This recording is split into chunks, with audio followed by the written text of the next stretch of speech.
Hello, Linda. This is Josiah Vincent. Number 4, Knowing to Doing. I'm going to do the Shashi Tharoor, Why Nations Should Pursue Soft Power. In this video, Shashi focuses on the key points of India developing a strong culture and prevailing across the world. And he uses the terms developed by one of his colleagues, soft power, instead of culture. I will be using culture as a substitute word, but virtually I'm trying to say the same thing. The strength of their culture motivates and changes their interactions with the rest of the world, much as the U.S. started to do with the Fulbright scholarships way back when, and today the U.S. uses their Walmart and McDonald's. Well, India has been using Bollywood, very powerful, and their acceptance of other cultures into their new cultural society. One of the key points in the reading was when Shashi mentions the religious acceptance, from Sikhs to Muslims to Christians, and in a country that's still very predominantly Hindi. So they allow all these people to come in and intermingle and be a part of their culture and share ideas, and that creates a very powerful nation. So some of the new ideas to me was actually the proliferation of the Indian culture and ideas through Bollywood. Now, I understood that it was very popular, and it's one of the, it's just a huge market in India, but when he mentions that Senegalese woman who would go watch the movies when she had no idea what the language was or even how to read the French subtitles, but she would still go and experience it, that's got to have a huge impact for her.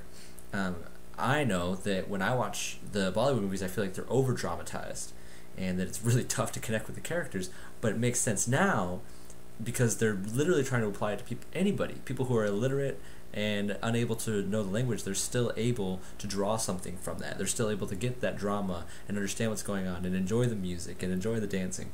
And that's very powerful. That will take them many places. India is very on track for that, and I was very happy to learn about that story. Some of the things I agree or disagree with, I definitely agree with the strength and growing power of the Indian nation itself, like the government, but then also the soft power and the culture that is growing as well. India, I actually studied a little bit of Eastern religions, and in Hindi, it's very religious to create something that's beautiful, something that's artistic, and be able to put that out there. That's actually an active worship. So to take that into Christian dynamic, when you do something that's worship like that, you get fairly zealous about it. And if you're able to create something beautiful, which many people can appreciate, something that you can spread all across the world, that's going to always be part of their culture and always be able to drive them. And very cool, very, very cool. So for me, how I saw myself in this reading, I saw my future develop around the culture of Indian life. I actually have a goal. It's kind of like my future dream to create an organization that will take first world environmentally safe technology and bring them into the developing nations. And I do mean first world and developing with the subtitles, but I really want to allow developing nations to develop economically in a way that is also environmentally safe. So when they would be at the stages we're at industrially, they're already miles ahead environmentally friendly ways. Whatever kind of technology comes out then will be even better, and they'll be even more beneficial to the society. But now, when they need to make the capital investment, they can make a decision between coal power and solar power. I want them to lean towards solar power, at least a little bit. See what I can do in part of that.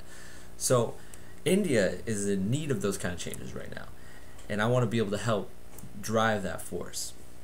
So to incorporate this into my leadership practice, I really want to have a leadership practice which is accepting of many types of culture and is accepting of many different ways of life. And I want that to draw on the energy of my peers. I want to be able to get to know some of my Indian students. That's how I'll start. I'll start getting to know some of the Indian students.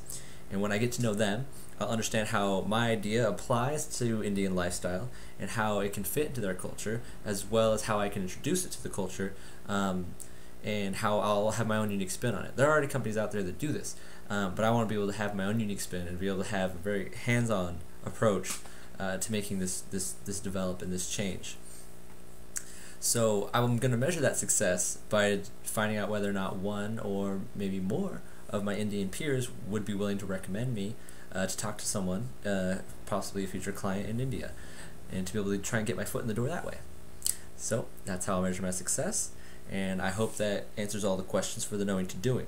Thank you for this great video. It was very educational for me, and I very much so enjoyed it. Thank you, Linda, and I'll see you on Monday.